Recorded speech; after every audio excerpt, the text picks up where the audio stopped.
சரி doctor, stage தெரிஞ்சோன்னே என்ன? Early ஸ்டேஜ்னா உங்களுக்கு சர்ஜரி பண்ண போறீங்க. அட்வான்ஸ் ஸ்டேஜ்னா ரேடியேஷன் குடுக்க போறீங்க. இதானே நீங்க கேட்க வரீங்க.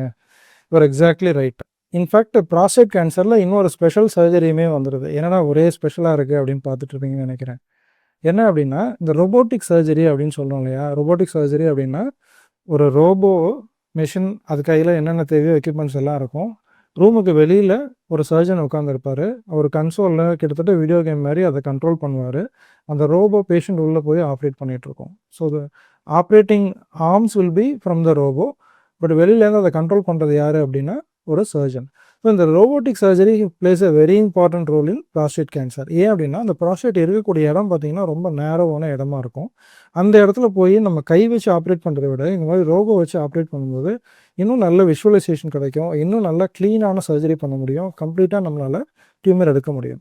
ஸோ ஆரம்ப கட்டத்தில ஒரு பேஷண்ட்ட கண்டுபிடிக்கிறோம் அப்படின்னா, அந்த பேஷண்ட்டுக்கு சர்ஜரி நம்ம ஆஃபர் பண்ணுவோம். ஸோ சர்ஜரியில என்ன பண்ணுவாங்க, புராஸ்டேட் அது எங்கெங்க பரவக்கூடிய இடங்கள் எல்லாத்தையுமே நம்ம ரிமூவ் பண்ணிருவோம். ரிமூவ் பண்ணதுக்கப்புறமா அந்த பெத்தாலஜி ரிப்போர்ட்ல எப்படி இருக்கு, எவ்வளோ பெருசு இருக்கு அப்படின்றத பார்ப்போம். ரொம்ப சின்னதா இருக்கு அப்படின்னா, பேஷண்ட்டுக்கு மேற்கொண்டு எந்த ட்ரீட்மெண்ட்டுமே தேவை கிடையாது. சர்ஜரி பண்ணி முடிச்சுட்டு ரெகுலர் ஃபாலோ அப். இந்த ஃபாலோ அப்லயும் ஒரு வித்தியாசமான யூனிக்கான ஒரு விஷயம் இருக்கு. அது என்னன்றத நான் அடுத்து சொல்றேன்.